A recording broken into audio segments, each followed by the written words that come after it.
이곳에서 많은 분들의 사연을 들으며 공감했던 30대 여성입니다. 저는 지극히 평범하고 무난한 인생을 살았다고 생각을 했어요.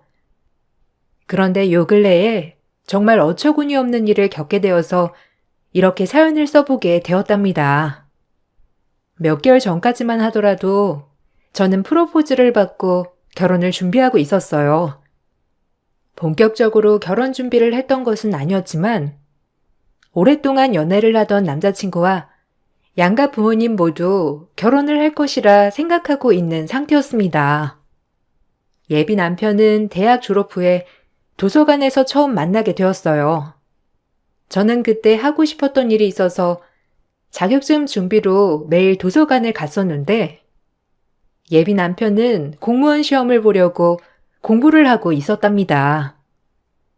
남편과 처음 만났을 때를 생각하면 이런 사람도 있구나 싶을 정도로 저에게 헌신적이었고 애정을 정말 많이 줬어요. 처음 만났던 날 이후 적극적으로 대시를 했고 부담스러워 거절을 했던 저를 포기하지 않고 들이댔죠. 저 이상한 사람 아닙니다. 공무원 시험 준비하고 있고요. 대학도 멀쩡히 졸업했어요. 혹시라도 부담스러워 하실까봐 미리 말씀드리는데 저 그렇게 이상한 사람 아니에요. 화영 씨 처음 봤을 때부터 호감이 생겼습니다. 지금은 공무원 시험 준비하는 입장이라서 당당하게 들이댈 수 없지만 저 공무원 시험 합격만 하면 화영 씨랑 만나보고 싶습니다. 화영 씨는 어떻게 생각하세요? 아, 지금 당장 만나달라는 말이 아니라 그냥 친하게 지내자고 하는 거예요. 화영 씨는 무슨 공부 하시는 거예요? 아, 저는 지금 준비하고 있는 일이 있어서요. 자격증 공부하고 있어요. 근데 공무원 시험 준비하시는 거면 지금 이렇게 오셔서 저랑 얘기 나눌 때가 아닌 거 아니에요? 제 친구도 공무원 시험 준비하고 있는데 저랑 만날 틈도 없이 엄청 열심히 공부하던데. 그리고 전 아직 남자친구 만날 생각도 없어요. 에이, 제가 연애하자고 하는 게 아니잖아요. 같이 도서관에서 열심히 공부하고 있으니까 동병상련의 입장에서 친하게 지내자는 거죠. 화영 씨는 어디 살아요? 저는 요 근처에 살고 있어요. 뭐 남들은 공무원 시험 준비한다고 하면 고시원에 들어가서 하루 종일 공부한다고 하는데 솔직히 전 그건 안 맞고 제 스타일대로 공부하고 있어요. 이래봬도 저번에는 첫 시험이었는데 몇 점 차로 아쉽게 떨어졌다고요. 그럼 더 아쉬워서 열심히 공부해야 하는 거 아니에요? 이렇게 저랑 노닥거릴 시간도 없으실 것 같은데. 저 연애하고 싶은 생각도 없고요. 누구랑 친하게 지낼 생각도 없어요. 저도 준비하고 있는 공부가 있어서 자꾸 이렇게 말 거시면 여기는 못 올 것 같네요. 아, 화영 씨, 너무 그렇게 냉정하게 보지 마시고요. 그냥 편하게 밥도 한번 먹고 커피도 한 잔 마시고 하면 좋잖아요. 저도 여기서 오래 공부하면서 이렇게 말 걸어본 적 처음이거든요. 누가 저랑 같이 연애 지금 당장 하재요? 그냥 서로 알아가면서 친하게 지내자는 건데. 보니까 화영 씨도 늘 혼자서 와서 공부하다 가잖아요. 혼자서 밥도 먹고 그렇게 하면 안 외로워요? 그냥 여기서라도 친하게 지내자고요. 예비 남편은 제가 아무리 쌀쌀맞게 굴어도 능글맞게 와서 농담도 던지며 저와 친해지려고 노력했어요. 한 달이 지나고 두 달이 지나고 반년이 지나도록 아랑곳하지 않고 점심시간이면 같이 밥 먹자며 다가오고 갈 때가 되면 집까지 데려다 주겠다며 호들갑 떠는 예비 남편을 보면서 조금씩 마음이 열리기도 했습니다. 그렇게 저는 도서관에서 처음 만났던 그 사람과 연애를 시작하게 되었어요. 연애를 시작하면서 전 예비 남편이 공무원 시험을 준비하는 걸 도와주려고 자격증에 합격하고서도 매일 도서관에 같이 가주었어요.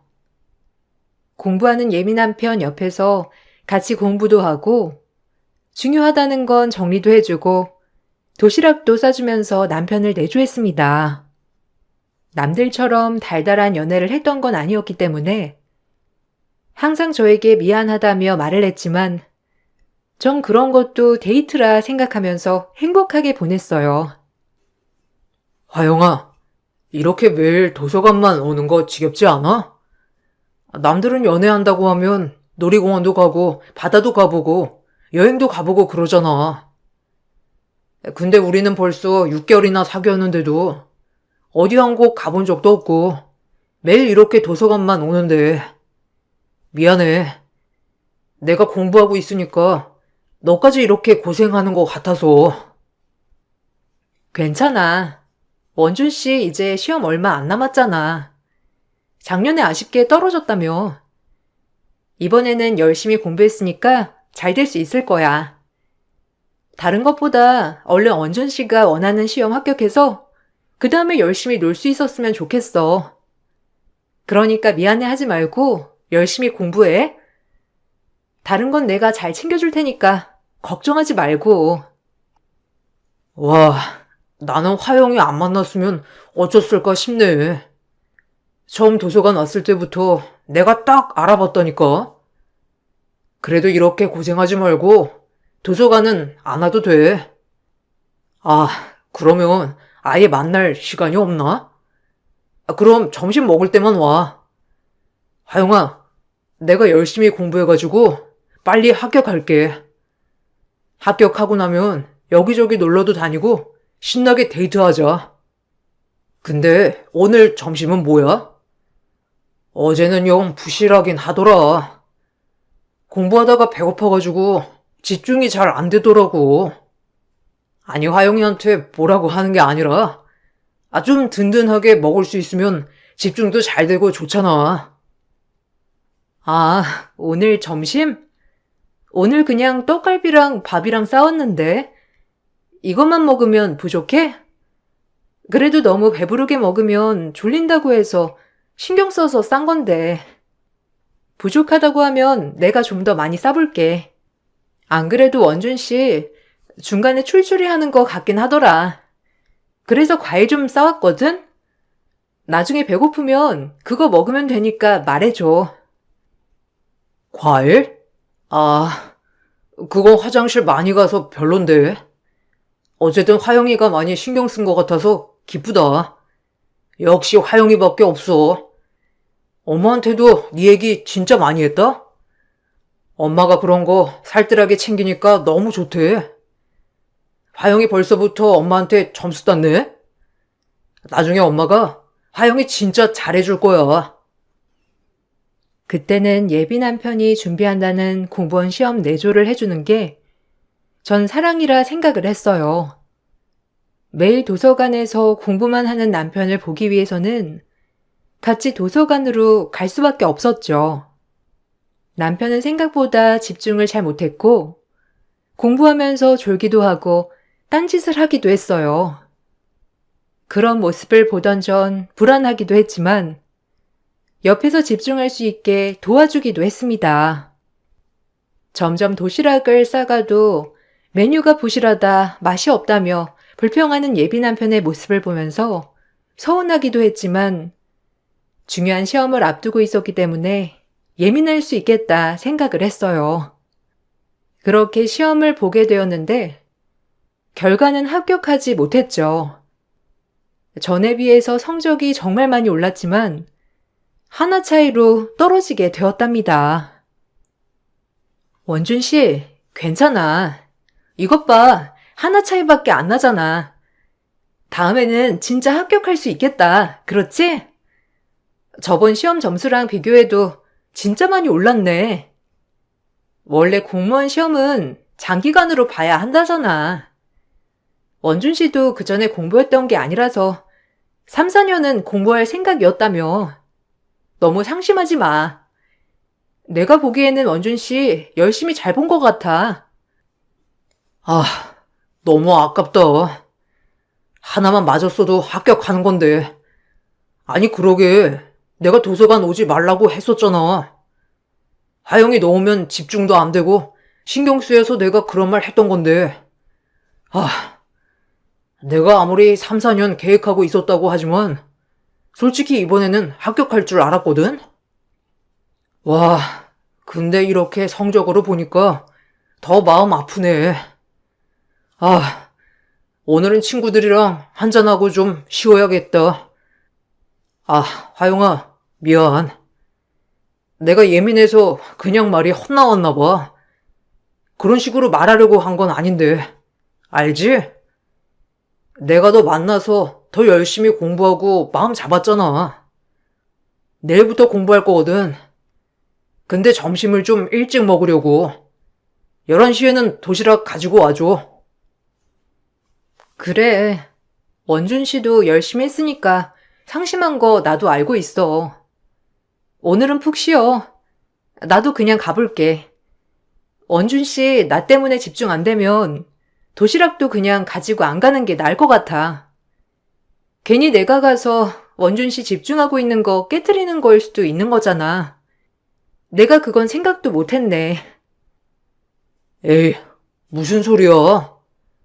네가 도시락 싸주니까 내가 점심 든든하게 먹는 거지. 오늘 술 마시면 내일은 해장해야 되겠다. 저번에 화영이가 만들어준 육개장 맛있더라. 그거 내일 끓여서 가져다 줄 수 있어? 그리고 내 친구도 내일은 자격증 준비한다고 같이 도서관에서 공부할 거거든? 2인분으로 가지고 와야 되는 거 알지? 예비 남편은 그 후 2번의 시험을 떨어지게 되었어요. 처음 떨어졌을 때는 금방 정신을 차렸지만 2번의 시험에 떨어지고 난 후에는 정신을 차리지 않는 듯 했죠. 시험에 떨어진 이후에도 도서관은 매일 왔지만 집중은 전보다 하지 못했고 매번 친구들을 불러내 조금 공부하다가 친구들과 놀다가 시간을 보내는 날이 많아졌어요. 그것 때문에 저도 많이 싸웠지만 예비 남편은 정신을 차리지 못했죠. 그러던 중 도서관 근처로 오셨던 예비 시모와 만나게 되었습니다. 마치 절 이미 며느리라도 되는 것처럼 대하시더라고요. 원준이 요즘 어떠니? 공부는 열심히 하는 거 같니? 아니, 내가 보니까 매일 친구들 불러다가 노느라고 바쁜 거 같아가지고 말이야. 나도 나지만 너도 원준이가 시험 붙어서 일하고 다니는 거 원하지 않니? 그러면 너도 옆에서 빨려야 할 거 아니야? 저렇게 매번 친구 불러 놀고 다니는 거 그냥 둘 거니? 도시락만 싸들고 다니면 뭐해? 정작 제가 정신 못 차리고 있는데 너라도 옆에서 다독여서 공부하게 시켜야지. 지금 뭐하고 있는 거야? 너 제 공무원 합격 안 시킬 거야? 저도 계속 말은 하고 있지만 제가 굳이 화를 내고 싸우면서 그래야 할 건 아닌 것 같아서요. 원준 씨한테도 계속 말은 하고 있어요. 저번에 시험 못 본 게 자꾸 걸리는지 자리에 앉으면 집중을 못하는 것 같더라고요. 안 그래도 도서관을 다른 곳으로 옮기던가 해야 될 것 같다고 말하고 있습니다. 뭐 다른 곳으로 옮기면 네가 돈이라도 내줄 거야? 에휴, 제 집에도 좀 가서 청소도 해주고 빨래도 좀 해주고 그래야지. 여자친구가 된 게 고작 도시락만 싸고 다니면 되겠어? 이런 것도 주변이 편한 애야. 남자는 집중해서 자기 할 일 찾고 그러는 거야.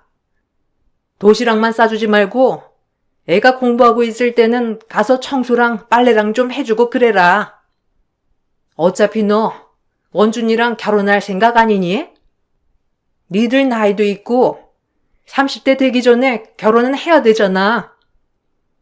제가 지금 일을 하고 있어서요. 다행히 직장 다니는 게 아니라서 좀 시간이 여유롭긴 하지만 제가 원준 씨 집에 가서 청소하고 빨래하고 그렇게 하기는 어려워요. 도시락도 요즘은 겨우겨우 싸고 있긴 한데 너무 걱정되시면 그냥 제가 여기 안 오는 게 나을 것 같아요. 그럼 제가 도시락 직접 싸고 다니라는 거야? 아니면 사 먹고 다니라고? 아이고, 공부하느라 힘든 애한테 밖에서 사 먹으라는 말이 나오니? 너는 참 도시락 싸는 게 뭐 별거라고. 나중에 너 원준이랑 결혼하면 아침부터 싹 다 차려야 하는데 그건 어떻게 하려고 그래? 그나마 원준이 입맛이 안 까다로우니까 다행이지. 어쨌든 너 이렇게 해놓고 원준이 공무원 안 되면 결혼 안 하겠다 입 싹 닦는 거 아니지? 나 지켜볼 거야. 첫 만남부터 예비 시모는 저에게 예비 남편의 내조를 더 해야 한다고 강요하셨어요. 그때는 어버버 하면서 알겠다고 했지만 점점 생각을 해보니 아무 사이도 아닌 단지 여자친구였을 뿐인데 그렇게까지 해야 하는지 의문이 들더라고요. 예비 남편과의 관계에 회의감이 느껴질 때쯤 어찌된 일인지 예비 남편은 갑자기 정신을 차리고 열심히 공부를 하기 시작했어요. 나중에 물어보니 제 태도가 변하는 걸 보고 깨달았다며 얘기를 해 주더군요. 요새 나 진짜 열심히 하는 거 같지 않아? 솔직히 저번에 시험 떨어지고 나서 다 포기할까 싶었는데 화영이 하는 거 보고 내가 정신 차렸지. 내가 조금만 더 그랬더라면 화영이 너 나 떠났을 거잖아. 엄마가 그러더라. 엄마가 너한테 이런저런 말해봤는데 너 마음 떠난 거 같다면서. 나 그 말 듣고 얼마나 시겁했는데. 나 앞으로 진짜 열심히 할 거야. 그래서 요즘 열심히 하는 거야? 안 그래도 물어보고 싶었는데 요즘은 친구들도 안 부르고 밥도 군말 없이 먹고 있잖아. 그래서 그런 거야? 원준 씨, 근데 진짜 열심히 해야 돼. 아깝게 떨어지긴 했지만 원준 씨 요새 통 공부도 안 했고 작년에도 솔직히 이거 아니면 안 되겠다는 심산으로 공부한 건 아니었잖아. 앞으로 더 열심히 해야 될 것 같아. 알아. 내가 딱 정신 차렸다니까. 안 그래도 너한테 고맙게 생각하고 있어. 내가 진짜 열심히 해서 공무원 시험 꼭 합격하면 너한테 당당하게 프로포즈 할 거야. 우리 벌써 사귄 지 2년이나 넘었어. 화영이 하는 일도 잘 되고 있는데 내가 부끄럽게 하지 않아야지. 일하면서 나 내조해주느라 바쁜 거 다 알고 있어. 도시락도 한 번도 빠짐없이 다 싸주고 정말 고마워. 알면 좀 열심히 해. 원준 씨 도시락 싸는 건 내 마음이라 정성 다 담아서 싸주는 거야. 우리 벌써 2년 넘게 만났는데 제대로 데이트 한번 해보지도 못했잖아. 얼른 합격해서 우리 진짜 제대로 된 데이트 한번 해보자. 나 마지막으로 믿을게. 예비 남편은 그 후로 정말 열심히 공부를 했습니다. 저도 회의감을 느끼던 마음을 다잡고 다시 한번 내조에 열정을 다했어요. 도시락도 매일 싸줬을 뿐만 아니라 혼자 사는 집 청소, 빨래며 쉬는 날이면 가서 열심히 정리를 해줬습니다. 예비 남편은 말 그대로 걱정 없이 오로지 공부에만 집중할 수 있었죠. 그렇게 시험을 준비하고 난 후 예비 남편은 생각보다 좋은 성적을 받게 되었어요.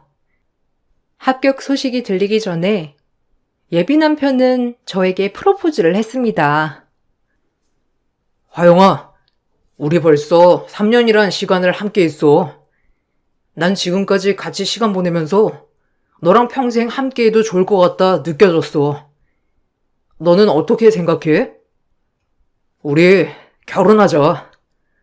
아직 공무원 시험 합격된 건 아니지만 합격한 게 아니더라도 너랑 결혼하고 싶어.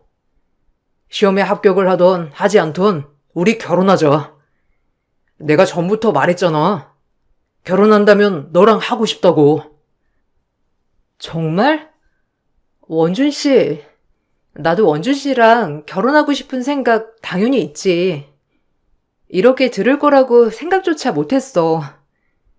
원준 씨가 공무원 합격을 하던 안 하던 나 솔직히 상관없어. 이번에 합격하지 못해서 다른 일 시작하겠다고 해도 괜찮아. 이렇게 말해줘서 고마워. 그래도 양가 부모님께 얘기는 먼저 드려봐야 하지 않을까? 우리 집에서야 무조건 내가 좋다면 환영하실 거야. 근데 우리 사귀면서 화영이 가족들 한 번도 안 본 거 알고 있어? 물어봐도 제대로 대답해준 적이 없어서 나 진짜 궁금하긴 했어. 왜 나한테 가족들 얘기는 한 번도 안 했던 거야? 혹시 무슨 사연이라도 있는 거야? 나는 그런 거 전혀 신경 쓰는 사람 아니야. 네가 어떤 곳에서 어떻게 자랐든 아무 상관없어. 일부러 말을 안 하려고 했던 건 아닌데 그래도 굳이 말해야 하는 걸까 싶긴 했거든. 원준 씨가 이렇게 말해주니 그나마 마음이 놓이네. 다음에 가족들 소개해줄게. 지금은 원준 씨도 면접도 준비해야 하고 아직 결과도 안 나왔으니 준비해야 할 게 많잖아. 원준 씨 생각은 내가 알았으니까 일단은 지금 당장은 급한 거 먼저 준비하자. 알았지? 사실 예비 남편은 연애를 하고 나서부터 줄곧 제 가족들을 궁금해했습니다.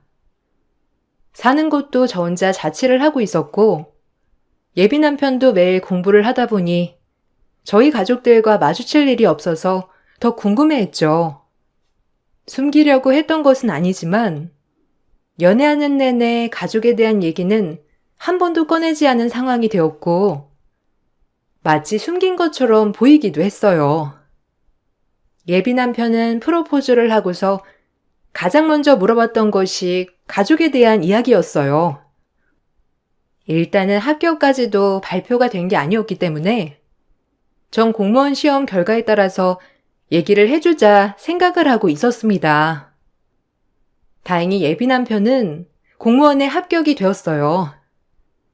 그래도 몇 년 동안 노력한 결과가 있었는지 합격을 하게 된 것이었습니다. 그런데 공무원 시험에 합격을 한 후 한참 결혼 얘기가 나오던 도중에 남편은 저에게 갑자기 파혼 선언을 했어요. 원준 씨, 갑자기 헤어지자는 게 무슨 말이야? 일이 힘들어서 그래? 아니면 다른 무슨 일이 있었어? 어제까지만 하더라도 주말에 인사 가자며 말하던 사람이 갑자기 오늘 헤어지자고 하는 게 말이 되는 소리야? 왜 그래? 무슨 일 있어? 솔직하게 좀 얘기해줘. 나 진짜 혼란스러워서 그래. 3년 넘게 사귀고 결혼 준비하던 사람이 하루아침에 갑자기 헤어지자는 게 말이나 되냐고. 아, 너 언제까지 나 속이려고 했어? 내가 안 그래도 수상하다고 생각했는데 역시나 걸리는 게 있으니까 속이려고 했던 거였어. 그래서 내가 언제까지 모를 거라고 생각했냐? 그래, 뭐 창피하고 그래서 숨길 수 있다고 쳐. 그래도 결혼 준비하는 상황에서는 사실대로 털어놓아야 하는 거 아니야? 이건 날 기만하고 우리 가족을 기만한 거야. 뭔 소리 하는 거야? 정확히 알아듣게 얘기를 좀 해. 내가 뭘 숨겼다는 건데? 뭘 숨겨서 이렇게 기만했다고 난리냐고. 어제는 결혼식장 알아보자 어쩌자 했던 거 내가 아니라 당신이야. 갑자기 파혼이라니. 이게 무슨 말이야? 어머님은 알고 계셔? 어머님 아침까지만 하더라도 나한테 이것저것 말씀하시더니만 갑자기 이러는 거 어머님도 알고 계시냐고. 왜 모르겠냐? 내가 다 말했는데. 너 진짜 소름 끼친다. 겉으로 하는 건 다 깔끔하고 멀끔하게 잘하고 다니더니만 다 사치였어? 내가 그것도 모르고 너랑 결혼했으면 배가 망신할 뻔했네. 너 내가 조회해보니까 기초수급자더라? 참나. 기초수급자 주제에 결혼까지 하려고 숨겼던 거냐? 진짜 소름 끼친다. 더 할 얘기도 없고 네 변명 들을 것도 없을 것 같으니까 그만 말하자. 그나마 그동안 애정 갖고 사귀었던 세월이 있어서 이 정도로 넘어가는 거지. 너 이거 사기죄야. 알아? 뭐? 기초수급자? 당신 혹시 내 정보 가지고 조회해 본 거야? 조회해 보고서 나한테 그런 말 하는 거 맞아? 그거 개인정보 무단으로 본 거 아니야? 무단으로 남의 정보 확인해 놓고서는 그것 때문에 나보고 속였느니 어쩌느니 지금이 발광하는 거야? 와, 나야말로 소름 끼친다. 내가 가족들 다음에 소개해 준다고 했는데도 당신 조회를 해봤다고? 야, 네가 쪽팔리니까 나한테 말을 안 했겠지. 됐다. 조회 본 거 가지고 길길이 날뛰는 이유가 있겠지. 기초수급자라니. 참나. 야, 너는 너네 집 형편 좀 생각해. 멀쩡히 옷도 바꿔가면서 입어서 잘 사는 줄 알았더니만. 아유, 언제까지 속이려고 했니? 결혼해서도 내 등골 쏙쏙 빼먹으려고 했냐? 와, 그래서 공무원 시험 잘 보라고 도시락 싸주고 난리 부르스 쳤던 거구나. 이제야 네 속내를 알겠네. 거지랑은 결혼 못하겠으니까 당장 내 눈앞에서 사라져. 예비 남편은 공무원이 되자마자 제 개인정보를 가지고 조회를 해본 듯 했어요. 그랬더니 기초수급자라는 기록이 나와서 바로 파혼을 선언했죠. 말을 더 해보려고 했지만 예비 남편은 제 말을 전혀 듣지 않았고 들을 생각도 없는 듯 했어요. 거지와 결혼할 수 없다며 사라지라는 말을 듣고선 심장이 내려앉는 듯 느껴졌습니다. 그렇게 매일같이 전화 오던 시모도 그 이후로는 한 통의 전화도 없었죠. 몇 년 동안 내조하며 노력했던 게 이렇게 무시되는구나 싶어 비참한 마음이 들기도 했어요. 그렇게 다시 1년이 지나 전 시청에 볼 일이 있어 방문을 하게 되었습니다. 그런데 인사 이동이 있었는지 마침 거기에도 예비 남편이 있더라고요. 절 발견하자마자 한숨을 푹 쉬더니 제 곁으로 다가와 어처구니 없는 말을 했습니다. 와, 아직도 너 나 쫓아다니냐? 안 그래도 내 뒷주사하는 사람 있다고 하길래 너구나 싶었는데 왜? 내가 마음 바뀌었을까봐? 아, 네가 기초수급자인데 뭘 내가 마음이 바뀌겠니? 끼리끼리도 몰라? 겨우 인사이동 제대로 했다고 생각했구만. 여기까지 쫓아왔네. 너 계속 이렇게 나 찾아다니면 나 경찰에 신고할 거야. 알아? 네 마음대로 착각하든지 뭐라든지 그건 네 자유인데 나한테 그딴 말 짓거리지 말고 네 할 일이나 해줄래? 내가 여길 너 보러 왔겠니? 여기 오는 사람들 다 너 보러 왔다고 착각하면서 사는 것 같아서 내가 참 걱정된다. 근데 그거 아니거든? 정신 좀 차리고 살아. 내가 여길 왜 널 보러 왔겠어? 그럼 여길 네가 올 이유가 뭔데? 기초수급자가 시청까지 와서 뭘 하려고? 왜? 구걸이라도 하려고? 지원이라도 해달라고 말하려고? 야, 내가 아무리 너랑 사귀었다곤 하지만 그런 것까지 다 일일이 챙겨서 도와줄 순 없어. 아직도 넌 인맥 이런 거 믿고 오는 거냐? 아무리 나 쫓아다녀도 소용없다니까? 뭔 개소리야.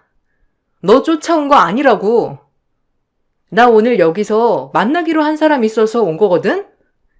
너야말로 아무지 없는 사람 옆에서 헛소리 짓거리지 말고 네 자리 가서 네 할 일 하라고. 너랑 말 섞는 것조차 역겨우니까 제발 좀 사라져 줄래? 예비 남편과 실랑이를 하고 있던 그때 멀리서 누군가가 저를 불렀습니다. 쳐다보니 아빠였어요. 반갑게 웃으며 다가가는 저를 두 눈 동그랗게 뜨고 놀라 잡고 말리는 사람은 예비 남편이었어요.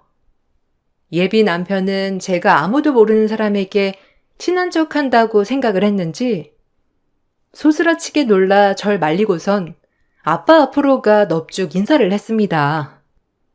그러고선 저와 무슨 사이냐며 물어보았죠. 아, 사장님, 여긴 어쩐 일로? 안 그래도 이번에 사장님께서 사업에 같이 참여를 해주신다고 해서 시장님이 한번 연락드리라고 하셨습니다. 이번에 지원 때문에 오신 건가요?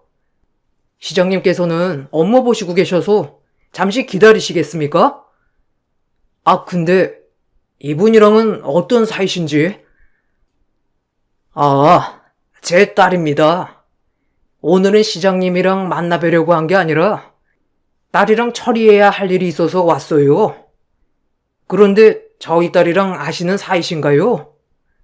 아까 멀리서 보니까 딸이랑 뭔가 얘기하고 있던데. 제가 올해 사업장 열었지. 작년까지만 해도 다른 지역에서 살고 있어서 딸은 여기서 계속 살았으니 알 수도 있겠네요. 네? 사장님 따님 분이시라고요? 아니 이분 기초수급자인데. 화영아, 이게 무슨 말이야? 너 기초수급자 가정 아니었어? 아니 내가 그때 봤을 때 기초수급자였는데. 사장님, 그럼 사장님 하나밖에 없는 외동딸이 화영이라는 말씀이신 거예요? 예비 남편은 아빠의 말을 듣고선 화들짝 놀랄 수밖에 없었어요. 아빠는 다른 지방에서 유명한 기업 사장님이셨거든요. 얼마 전에 지사를 옮겨 제가 살고 있던 지역으로 오셨는데 그때 이런저런 행정 처리를 하고 지역 내 기부까지 많이 하시면서 예비 남편이랑 여러 번 만나게 되었고 두 사람은 알고 있었던 것이었어요. 그런 사장님이 제 아빠라고 하니 예비 남편은 깜짝 놀랄 수밖에 없었던 것입니다. 나중에 연락이 와서 자초지종을 물어보니 예비 남편이 공무원에 합격하고 난 후에 조회한 사람은 제가 아니라 저와 이름이 똑같은 다른 사람이었어요. 그 사람은 어릴 적부터 기초수급자로 살아왔던 것이고 주소지도 비슷하고 나이도 똑같아 저라고 생각했던 것이었죠. 예비 남편은 저에게 오해를 했다며 다시 만나자는 말을 아무렇지 않게 꺼내더라고요. 저 역시 자신을 못 믿고 있었던 게 아니었냐는 헛소리를 하며 결혼하자 했는데 그 말을 듣고서 전 더더욱 어처구니가 없었습니다. 그렇게 공무원 시험 준비를 할 때까지만 하더라도 제 배경이 어떻든 상관없다고 했던 사람이 기초수급자란 말을 듣고서는 몇 년을 내조하면서 도와줬던 절 냉정하게 내쳤다가 잘 나가는 사업가 딸이라고 하니 다시 만나자고 하는 게 속물처럼 느껴졌고 신뢰할 수 없다 생각을 했습니다. 어떻게 알았는지 예비 시모까지 저에게 연락을 해와 만나자고 하더라고요. 남편이 파혼을 통보한 이후에 한 번도 연락하지 않았었는데 아마 예비 남편에게 듣고 나서 부랴부랴 연락을 한 듯 싶었습니다. 화영아, 우리 진짜 좋았잖아. 솔직히 그때는 나도 너무 힘들었고 공무원 시험 너무 힘들어서 정신이 없어서 그랬던 거야. 네가 매일 도시락 싸주고 집 청소도 해주고 심지어 월세도 내줬던 거 나 정말 고맙게 생각하고 있어. 그때는 그냥 네가 사치를 하는구나 하고 다니는 거 보면서 집안 사정은 생각도 안 하고 사는구나 싶어 철없는 애라고 생각 들어서 헤어지자고 했던 거야. 근데 나한테 사실을 말해줬으면 좋았잖아. 왜 나한테 해명도 하지 않았어? 이런 게 어처구니가 없다는 거구나. 야, 너 말은 바로 해야지. 네가 파혼 통보하고 내 전화며 다 차단해놓고서는 뭘 해명하라는 거니? 그리고 내 일하면서 네 집도 치워줘. 매일 도시락도 싸줘. 아프다고 하면 밤새 병간호도 해줘. 심지어 공무원 시험 내용 정리까지 해주는 여자친구 은혜도 모르고 버린 거 너 아니야? 그래 놓고 뭘 해명을 해? 그런다고 네 마음이 달라지는 거면 넌 그냥 속물이야. 그게 뭐가 속물이야. 솔직히 너도 생각해봐. 기초수급자랑 같이 살고 싶은지. 난 진짜 네가 그렇게 살아온 줄 알았어. 그래서 가족들 얘기도 안 하고 그랬던 거구나 생각했다고. 나도 억울해. 네가 애초에 가족 얘기도 다 꺼내고 말했으면 내가 이런 일 없었을 거잖아. 정말 미안해. 우리 다시 시작하자. 아니, 결혼하자.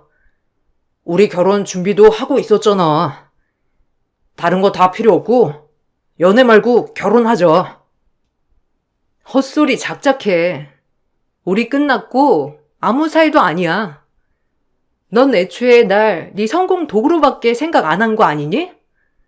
그러니까 기초수급자라는 걸 알았을 때 뒤도 안 보고 버렸지. 그래 놓고서는 어떻게 뻔뻔하게 다시 만나자고 해?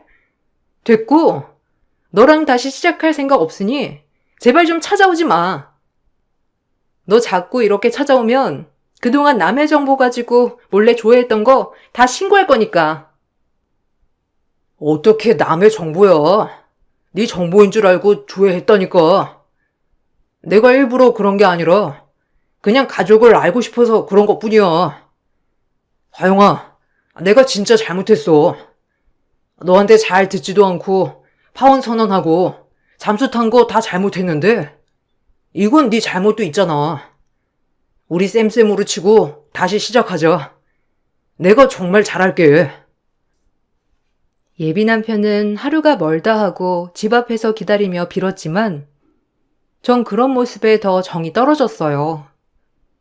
심지어 예비 시모는 다시 만나는 것도 아닌데 제 집으로 예식장 팜플렛이며 웨딩 박람회 소식이며 이것저것 계속 보내셨죠.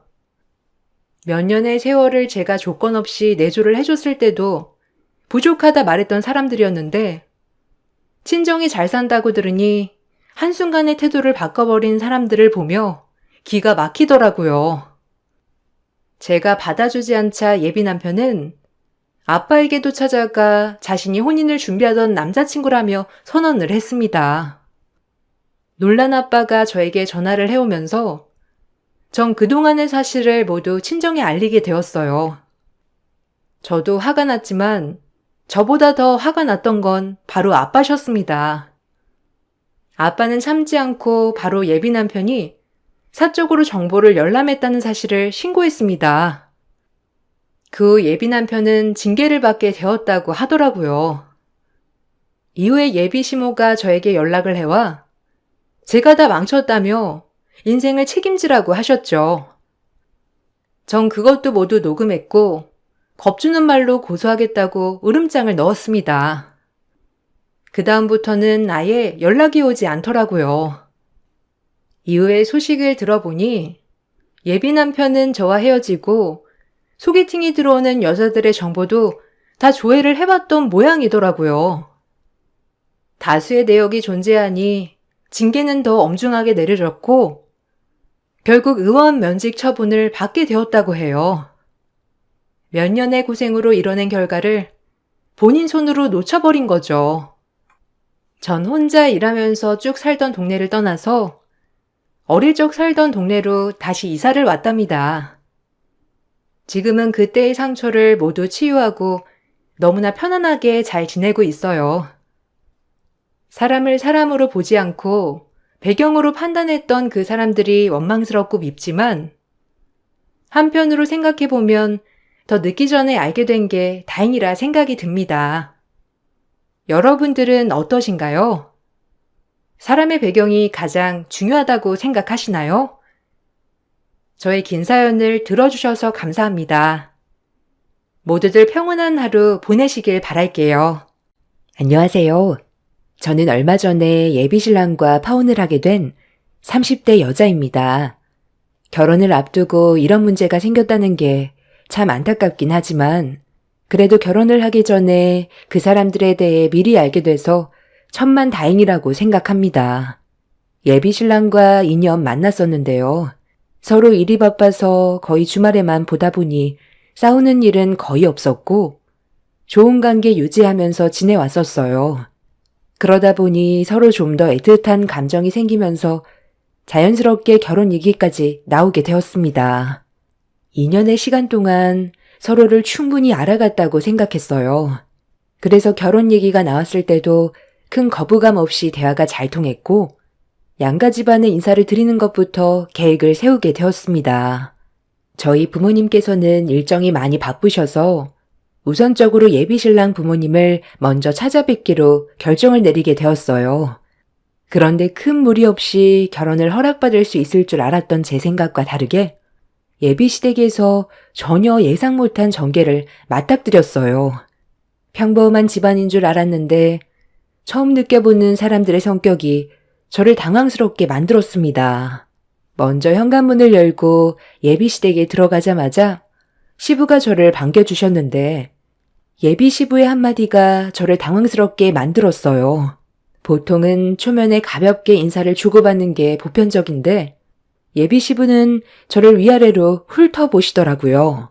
저를 바라보는 시선이 상당히 불편했었고 음흉한 눈빛은 온몸에 소름이 돋을 만큼 기분이 안 좋았습니다.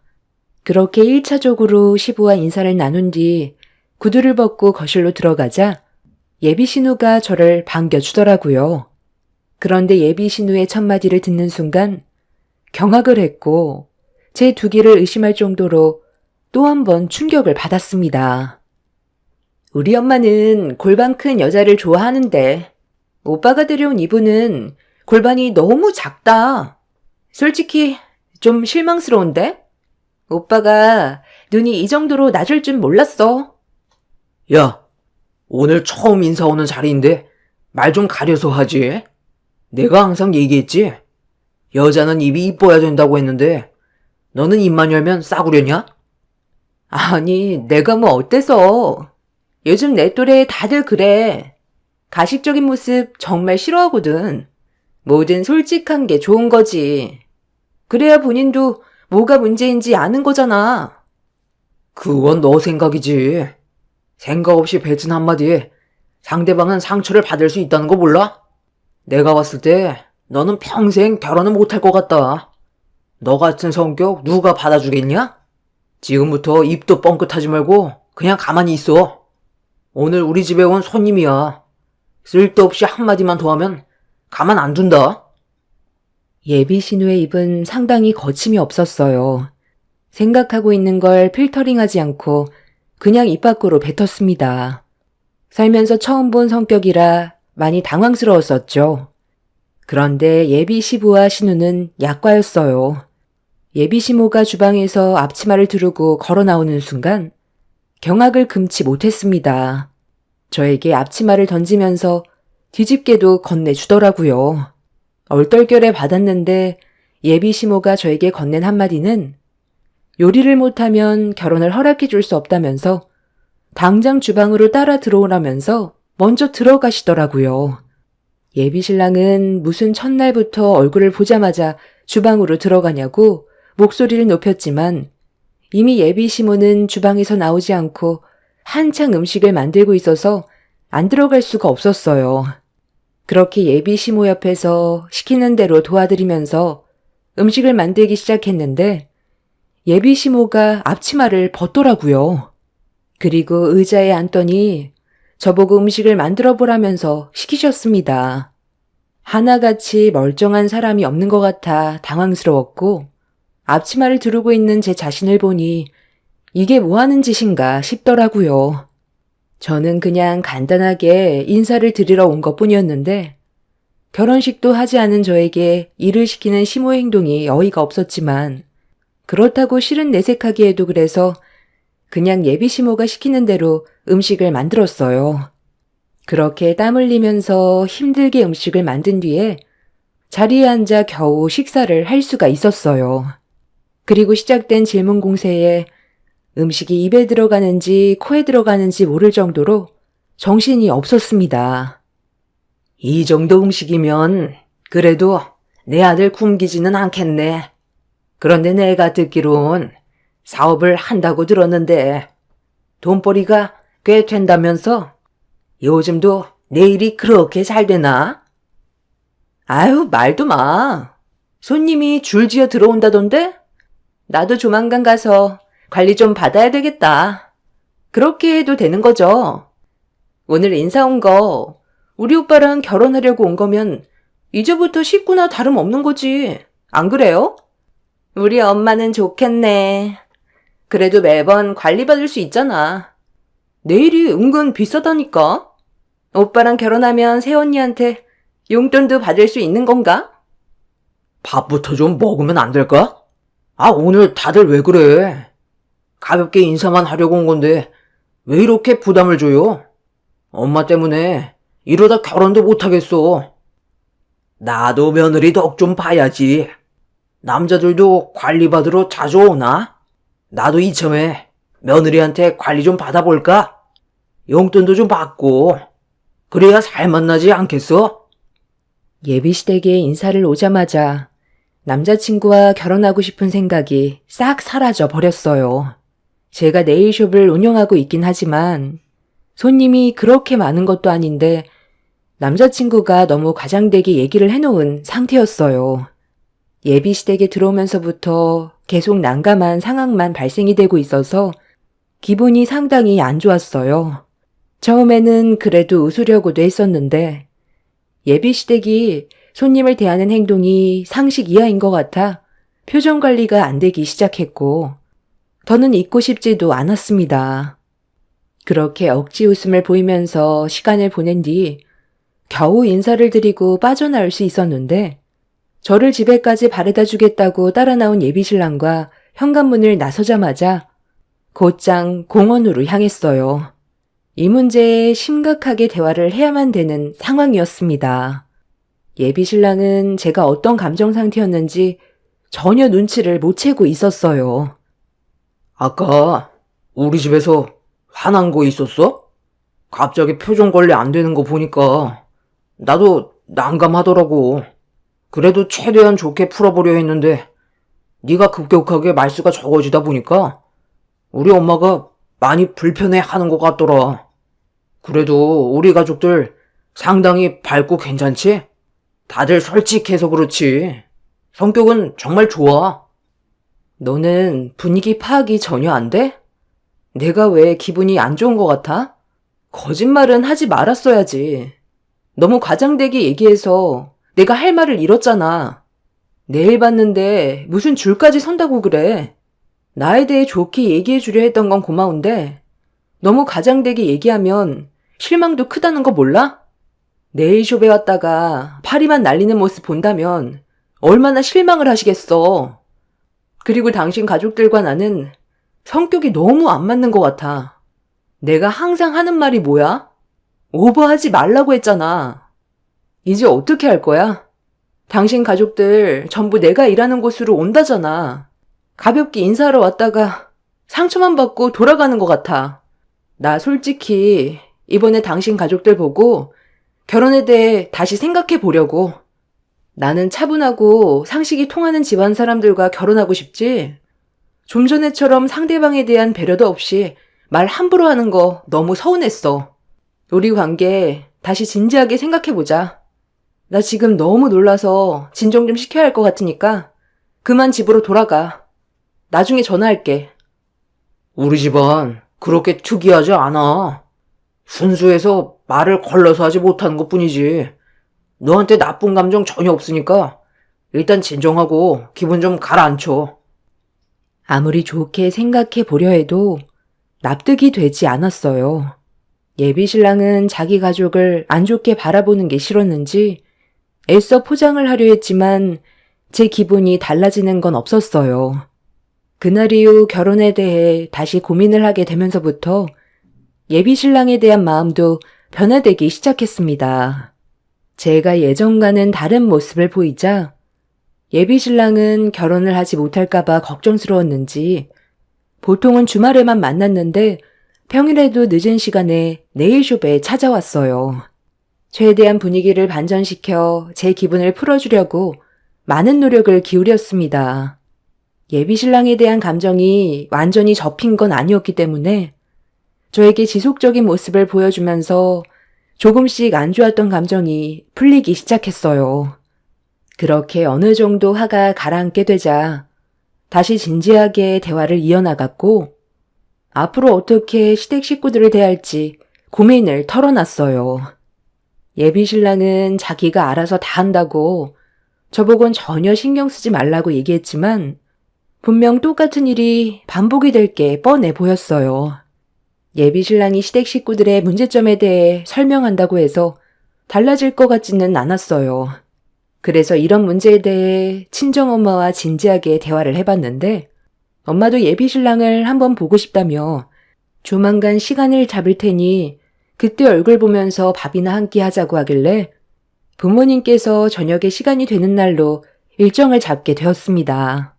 예비 신랑은 저희 부모님께 인사드릴 날만 손꼽아 기다렸다면서 한껏 기대에 부풀었어요. 비록 예비 시댁 식구들이 마음에 들진 않았지만 그래도 예비 신랑만큼은 저와 꽤 오래 만나왔었고 서로 마음이 맞는 걸 확인했었기 때문에 예비 신랑 하나 보고 결혼할지도 고민을 했었어요. 시댁 식구들이야 제가 서로 어느 정도 노력하면 정리가 될 것 같았는데 저녁 약속을 잡게 되었던 날 예비 신랑을 데리고 저희 집으로 가기 위해 골목으로 들어선 순간 예비 남편의 얼굴 표정이 일그러지기 시작했어요. 왜 그래? 무슨 문제 있어? 뭔가 상당히 불편해 보이는데? 이런 골목을 별로 안 좋아하는 거야? 좀만 더 들어가면 우리 집이야. 근처에서만 헤어져서 우리 집 앞에까지 오는 건 이번이 처음이지? 저기 보이는 집이 우리 집이야. 좀 낡긴 했는데 그래도 겉만 그렇지 집안은 깨끗해. 서둘러 들어가자. 잠깐만. 저 집이 네가 살고 있는 집이라고? 살짝만 건드려도 곧 무너질 것 같은 저런 집에 어떻게 사람이 살 수가 있어? 여기 동네 전부 다 낡아 빠졌잖아. 여기 어렸을 적부터 살았던 동네인데 사람들도 좋고 조용해서 살만해. 내가 이런 곳에서 살아서 좀 그래? 창피한 거야? 집안은 괜찮다니까. 어서 들어가자. 와, 정말 충격이다. 입고 있는 건 어느 정도 잘 사는 집안에 걸친 옷이면서 사는 건 저런 데서 살아? 솔직히 너무 충격인데? 그럼 여태까지 가진 것도 별로 없는 집안이면서 그동안 나한테 있는 척 했던 거야? 살다 이렇게 못 사는 집은 처음 본다. 우리 집안을 너무 무시하길래 너는 얼마나 잘난 집안인지 정말 궁금했거든? 그런데 진짜 보잘것없는 집안이네. 내가 그동안 여러 여자를 만나봤지만 그 시간들이 헛되다고 생각한 적 단 한 번도 없었거든? 그런데 내가 너랑 만나면서 보낸 시간이 오늘 이 집을 보는 순간 정말 아깝게 느껴진다. 가진 것도 집불도 없는 집안이면서 우리 가족을 욕해? 뭐라고? 너 지금 말 다 했어? 저 집이 어때서? 우리 부모님이 결혼하시고 처음 장만한 집이고 많은 추억이 담긴 곳인데 어떻게 그런 말을 할 수가 있어? 집이 전부는 아니잖아. 나 지금 너무 당황스러운 거 알아? 지금 그동안 알지 못했던 모습을 봐서 어떤 식으로 얘기해야 될지 모르겠어. 너 원래 이런 사람이었니? 너야말로 이런 식으로 남자들 꼬셨냐? 입고 있는 건 명품에 타고 있는 건 외제차면서 그거 다 대출받아서 마련한 거지? 요즘 사람들 집도 없고 가난에 찌들어서 살아도 입고 있는 거랑 차는 비싼 거 장만하잖아. 남들한테 보여주는 걸 엄청 중요하게 생각하면서 사는 그런 껍데기 같은 삶을 너도 하고 있는 줄 정말 몰랐다. 오늘 인사 왔으니 여기서 끝낼 수 있었던 거지. 더 시간 끌었다면 완전 내 인생만 깎아먹을 뻔했네. 내 팔에 지금 닭살 돋은 거 보여? 와, 진짜 역대급이다. 이거 완전 사기 아니야? 너 솔직하게 말해봐. 남자들 등에 빨대만 꽂고 헤어지는 전형적인 꽃뱀 아니냐? 너희 부모가 뭘 가르쳤는지 안 봐도 눈에 훤하다. 내가 다른 건 다 참아도 우리 부모님 욕하는 건 정말 참을 수 없거든? 나는 지금 네가 무슨 말 하는지 하나도 못 알아먹겠어. 도대체 우리 집안이 뭐 어떻다는 건데? 저 집 하나 보고 우리가 가난한 인생이라고 판단한 거야? 너 이 정도밖에 안 되냐? 내가 그동안 너한테 보여준 것만도 충분하다 생각했는데 너는 나를 그냥 아예 결혼하면 돈벌이 수단으로만 생각하고 있었네. 아무리 오해를 했다 해도 이건 아니지 않아? 너희 집안도 잘 사는 형편은 아니면서 지금 이 태도가 뭐야? 저희 가족이 살고 있는 집을 보고 갑자기 태도가 확 바뀐 예비 신랑의 모습에 너무 당황스러웠는데 그때 보게 된 모습이 그 사람의 진짜 모습인 것 같아 그 자리에서 조금의 고민도 하지 않고 그만 만나자고 했어요. 저희 엄마가 예비 사위 온다고 아침 일찍부터 음식까지 준비해놨는데 그런 노력이 전부 다 쓸모없게 되자 너무 마음이 아팠습니다. 예비 신랑은 바라던 바라고 저와 더 이상 함께 하려 하지 않았고 저에게 일방적으로 헤어짐을 통보했습니다. 저에게 먼저 끝내자는 말이 나와도 시원찮을 판에 잘난 것도 없으면서 저희 집안을 무시하고 180도 변한 모습으로 저에게 사기꾼 여자라고 막말까지 하는 모습이 너무 충격이었어요. 예비 신랑과 집 앞에서 목소리 높여 싸우고 있자 집에까지 제 목소리가 들려왔는지 저희 부모님이 집 밖으로 걸어 나오셨습니다. 아니, 왜들 그러는 거야? 무슨 일이 있었니? 들어올 생각은 안 하고 왜 집 앞에서 서로 얼굴을 붉히면서 싸우고 있어? 너 지금 오니? 아니 뭐 때문에 그러는데? 안녕하세요. 이런 식으로 인사를 드리게 될 줄 몰랐는데 불과 몇 분 전까지만 해도 명주 남자친구였는데 지금은 더 이상 아니거든요. 저희 각자 갈 길 가기로 했습니다.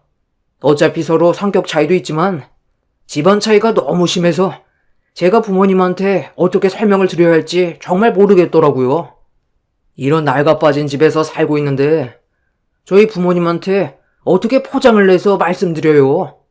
제가 두 눈으로 봤던 그대로 설명을 드려야 하잖아요. 이렇게까지 크게 거짓말을 할 줄 상상조차 못했습니다. 지금 너무 화가 많이 나고 사기꾼 집안으로 신고하려다가 지금 많이 참고 있는 중이거든요. 인생 그렇게 살지 마세요. 어른이 먼저 모범이 되는 행동을 보여야지 얘한테 거짓부터 가르치면 뭘 보고 살아왔겠어요? 외모만 좋게 치장하면 뭐예요? 집은 이렇게 허름하고 낡아 빠졌는데 정말 실망 많이 했고 다시는 얼굴 마주하고 싶지도 않습니다. 아침부터 음식 만드셨다고 하셨는데 그 음식 안 봐도 위생적으로 얼마나 더러울지 눈에 화나네요. 이런 거지 같은 집안에서 나온 음식이 대단해봤자 얼마나 대단하겠어요? 마트에서 거의 썩어 빠진 음식들 세일하는 거 사가지고 와서 음식 만든 거 아니에요? 너 그 입 다물지 못해? 다른 건 다 참아도 우리 집안 욕하는 건 내가 못 참는다 했지? 아무리 우리 집안이 못났다 해도 너희 집안보다 100배 1000배 더 잘났어. 엄마, 이제 그만 들어가요. 저런 쓰레기 같은 자식 상대할 필요도 없어. 결혼식장 들어가기 전까지 모른다더니 정말 그 말이 딱 맞는 것 같네. 하마터면 남자 잘못 만나서 내 인생 종칠 뻔했어. 너 2번 다시 내 앞에 나타나지 마. 어떤 말을 하던 무릎을 꿇고 용서를 구해도 절대로 받아주지 않을 거니까 신고하기 전에 꺼져. 아유, 야, 아소라 아소. 떡 줄 사람은 생각도 안 하고 있는데 벌써부터 김칫국 퍼마시냐? 내가 너한테 왜 미쳤다고 무릎 꿇고 용서를 구해? 너희 집안이 잘 산다고 또 거짓말 하려고? 자네 말 다 했나? 뭐 이런 개념 상실한 놈이 다 있어? 명주 넌 어디서 이런 개도 안 물어갈 쓰레기 놈을 주워온 거야? 아무렴 네 놈한테 실망스러운 부분들이 있었다 해도 그렇지. 제대로 된 상황을 파악하기도 전에 이런 식으로 행동하는 게 정상이야? 명주가 아주 사정사정해서 자리 마련했더니 어디서 이런 거지 같은 놈을 봤나? 자네 부모가 사람이 이딴 식으로 평가라고 가르치던? 모질이도 이런 상모질이는 또 처음 봤네. 썩 꺼지지 못해? 예비 신랑은 이미 저에 대한 마음이 완전히 떠나버렸는지 저희 아빠가 뭐라고 하는데 한마디도 지지 않고 대들었어요. 그런 모습에 그간 제가 알고 봐왔던 사람은 거짓된 모습이었고 눈앞에 보이는 모습이 진짜 본 모습이라는 걸 알 수 있었습니다. 사람은 평생 겪어봐도 속을 알 수 없다더니 그 말이 딱 맞는 것 같았어요. 더는 상대하고 싶지 않아 부모님을 집 안으로 모신 뒤 예비신랑 앞으로 다가가 뺨에 손을 올려버렸습니다. 그리고 2번 다시 만나지 말자고 했어요. 예비신랑은 자기 얼굴에 손을 올렸다고 똑같이 제 뺨에 손을 올리려 했다가 자기 손을 더럽힐 순 없다면서 제 앞에 침을 뱉곤 등을 돌렸어요. 그런데 엄마가 화가 많이 났는지 다시 밖으로 나오시더니 한쪽 손에 서류 하나를 들고 나왔습니다. 그리곤 등을 돌린 예비신랑을 돌려 세운 다음 손에 쥐고 있던 서류로 사정없이 뺨을 후려쳤어요. 예비신랑은 저희 엄마한테 서류로 뺨을 맞자마자 바락바락 소리치며 엄마 손에 쥐어져 있던 서류를 뺏어들면서 그 서류를 확인하더니 약간 당황한 얼굴로 저희 엄마를 쳐다봤어요. 무슨 서류인지 저는 알지 못했던 상태라 예비신랑의 손에 들려있던 걸 빼앗아 확인을 하는 순간 깜짝 놀라 엄마를 바라봤습니다. 그 서류는 서울에 있는 아파트 등기 필증이었어요.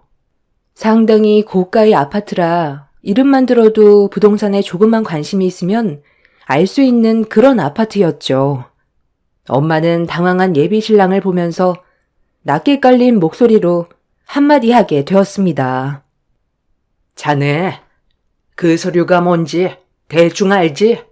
내가 최근에 아파트 경매에 낙찰돼서 받은 등기 필증인데 그 아파트가 지금 현재 시세로 25억일세. 내가 왜 그 서류로 자네의 뺨을 쳤는지 아나? 사람은 겉모습만 보고 판단하면 안 된다는 거야. 눈앞에 보이는 게 전부가 아니라는 말일세. 그리고 우리 집에 인사 오려 있으면 최소한의 예의는 갖춰야지. 둘이서 만난 시간도 꽤 된다면서 어떻게 이런 식으로 내 딸에게 상처를 줄 수가 있나? 자네가 어떤 사람인지 나도 충분히 알게 돼서 내 딸의 인생을 망치지 않은 것만도 다행으로 생각해야지 어쩌겠나. 신혼집으로 마련해주려고 준비해 놓은 거였는데 뭐 어쩔 수 없지. 앞으로 인생 그렇게 살지 말고 항상 겸손하게 살도록 하게. 명주야, 너도 이제 사람 보는 눈 좀 키워라. 적어도 사람과 동물은 구별할 줄 알아야지. 어머니, 잠시만요. 그 서류 정말 진짜예요? 아니, 서울에서도 알아주는 아파트를 경매로 구매할 정도면 재력이 상당하시다는 건데 왜 이런 거지 같은 집에서 살아요? 그러니까 제가 오해를 하게 된 거잖아요. 이런 상황을 만든 건 아버님 어머님한테도 책임이 있는 거죠. 저한테만 문제가 있는 거라 볼 수 없죠. 자네 지금 이 집이 30년이나 돼서 나이가 빠져 보이니까 우리 집안을 가난한 집안으로 봤지? 여기 동네가 앞으로 어떻게 바뀔지는 생각해봤나? 자네는 아직 세상을 보는 눈과 귀가 어둡구만. 여기 재개발 지역으로 확정 발표됐다는 뉴스도 못 봤나? 겉으로 보는 게 나이가 빠져 보여도 지금 이 집이 자네 집보다 훨씬 비싼 값으로 책정되어 있고 이 집은 우리 가족이 30년간 함께 살아온 추억이었던 돈으로도 바꿀 수 없는 귀중한 보물일세. 엄마의 말이 끝난 뒤 저희 가족은 집으로 들어왔어요. 예비신랑은 엄청난 충격을 받았는지 한참 동안 집 앞에서 떠나지 않고 있었습니다. 그리고 이런 문제가 생기게 된 이후 예비 시부모님이 남자친구한테 어떤 일이 있었는지 전부 다 듣게 되었는지 저희 집을 찾아왔어요. 어느 정도 예상은 하고 있었지만 예비 시부모님은 남자친구가 많은 실수를 했다면서 다시 좋게 풀어가려고 노력했지만 저희 부모님과 저는 이미 많은 상처를 받아주지 않았습니다.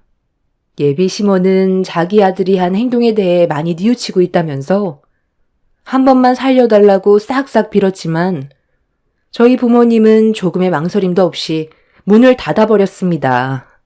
저에게 파혼을 외친 그놈과 정말 파혼을 하게 되었고 더 이상은 엮이지 않았습니다. 그날 정말 많은 걸 배우게 됐고 인생 경험을 한 것 같아요. 사람은 보이는 겉모습만 보고 판단을 하면 안 된다는 걸 다시 한번 깨닫게 되었고 저도 앞으로 살아가면서 상대방을 함부로 판단하고 생각하지 않겠다고 다짐하게 되었습니다. 인생은 평생 배움의 연속이라더니 정말 그런 것 같아요. 이번 일을 통해 많은 생각을 가지게 되었거든요. 남자친구였던 그놈은 아직까지 저에게 미련이 남았는지 제가 운영하고 있는 네일숍에 몇 번이나 찾아와서 관계 회복을 하려고 노력하길래 냉동실에 있는 얼음 한 바가지 퍼서 얼굴에 냅다 뿌리며 내쫓았어요. 제 사연을 들어주신 분들께서도 사람을 볼 때 겉모습만 보고 판단하지 않으셨으면 좋겠어요. 상대방이 자신보다 더 뛰어난 사람일 수도 있고 차후의 상황이 역전될 수도 있으니 항상 겸손한 게 제일인 것 같아요. 즐거운 주말 가족분들과 좋은 추억 많이 만드시길 바랍니다. 감사합니다. 안녕하세요. 저는 결혼 35년 차 직장인입니다. 어느덧 30여 년이 넘는 세월 동안 부부를 유지했네요. 처음에는 참 어렵고 힘들다 느껴졌었는데 생각보다 세월이 빠르구나 느끼고 있답니다. 이곳에서 여러분들의 사연을 접하면서 저만큼 기막히고 어이없는 일들이 많구나 생각했는데요. 저 역시 그런 세월들을 버텨왔었는데 요즘은 다시 태어난 기분으로 살고 있답니다. 남편과 결혼을 했을 당시 다정하지는 않더라도 남편의 남자다움과 책임감에 평생을 굶지는 않겠다 생각으로 살았던 것 같아요. 신혼 때는 그저 그렇게 살 수 있었는데 출산을 하고 나니 남편은 제가 생각했던 사람이 아니더라고요. 그때 당시에는 지금과는 분위기도 달라서 집안일이나 육아는 온통 여자의 일이라고 생각하는 사람들이 많았죠. 남편 역시 아이를 낳고 나서 한 번을 봐준 적이 없었답니다. 몸살이나 힘들어 남편에게 부탁을 했을 때 저에게 했던 말이 지금도 잊혀지지 않네요. 네가 고작 뭘 했다고 몸살이나? 아이 보느라고 집에서 뒹굴거리니까 아프기나 하는 거지. 그러니까 애 잘 때 운동도 하고 그러라니까. 남들 다 아무렇지 않게 애 보는 걸 넌 왜 그렇게 유난이야? 아프니까 애 봐달라고? 야, 난 밖에서 온갖 사람들한테 시달리면서 정신없이 일하는데 그런 남편한테 애 봐달라고 하고 싶냐? 양심이 있어야지 원. 내가 계속 봐달라고 하는 게 아니잖아요. 잠깐만 약 먹고 열 내릴 때까지만 봐달라고요. 아이한테도 옮길 수 있고 오늘 저녁만 좀 봐줘요. 당신 내일 쉴 거잖아요. 오늘 푹 쉬면 나을 것 같으니까 몇 시간만 좀 봐주면 안 돼요? 어제도 약 먹었는데 애가 통 잠을 안 자니 열이 안 내렸어요. 지금껏 애 저 혼자 봤는데 한 번만 아이 좀 봐줘요. 야, 그럼 네가 나가서 돈을 벌어. 내가 너 팔자였으면 남편 업고 다니겠다. 집에서 애나 보면서 쉬면서 뭘 아프다고 징징이야? 너 지금 이러는 거 밖에 나가서 말해봐. 누가 네 편 들어주나? 아주 그냥 팔자가 늘어지니까 이제는 애마저도 못 보겠다 하는 거냐? 그리고 네가 무슨 애를 혼자 봐. 난 돈 벌면서 애 키워주잖아. 여보, 저 아이 낳고 제대로 쉬지도 못했어요. 당신 일하느라 힘든 건 알겠는데 그래도 몇 시간은 봐줄 수 있잖아요. 어머님한테도 여쭤봐도 안 된다고만 하시고 병원에서도 하루라도 푹 쉬면 나아질 거라 하는데 당신이 좀 봐줘요. 남편은 자신이 돈을 버니 집안일이며 육아는 당연히 제가 해야 한다고 했어요. 저뿐만 아니라 그때는 주변 대부분의 사람들이 그렇게 생각했죠. 몸이 아파도 제대로 쉬지도 못했고 행여나 남편에게 잠시라도 아이를 맡기려고 하면 양심이 없다면서 핀잔만 들었어요. 그러다 보니 몸살이라도 한번 날라치면 제대로 쉬지 못해서 일주일은 골골 대야 했죠.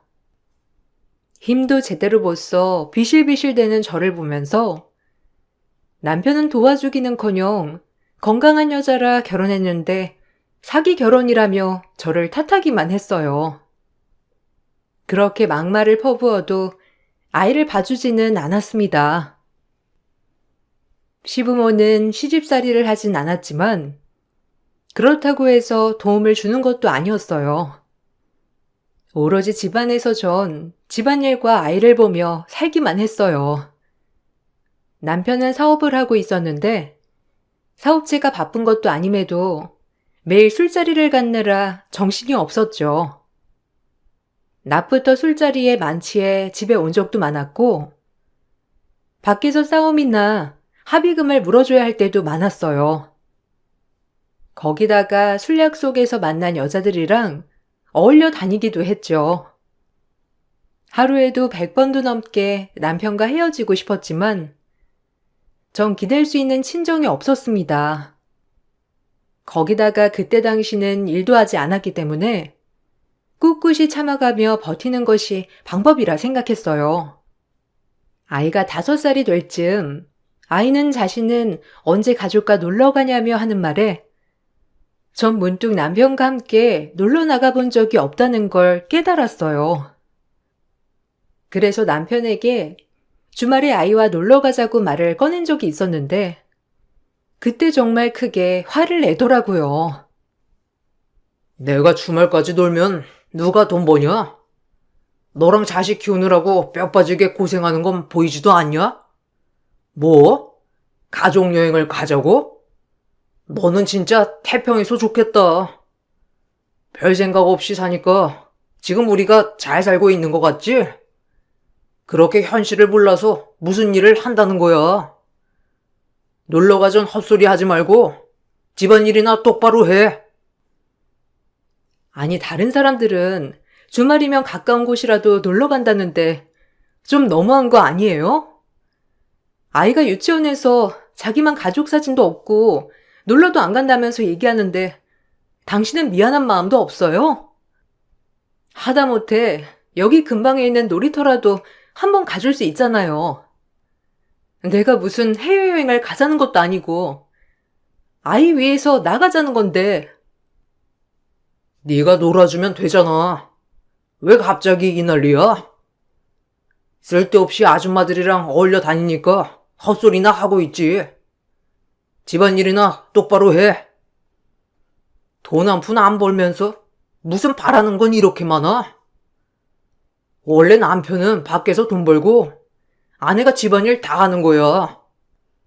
아이가 놀러 가고 싶다고 하면 당신이 데리고 놀이터 가주면 되는 거 아니야? 아이가 원하는 건 그게 아니잖아요. 나랑 딸아이랑은 자주 놀이터도 가지만 당신이랑은 어디 한번 가본 적이 없으니까 말하는 거잖아요.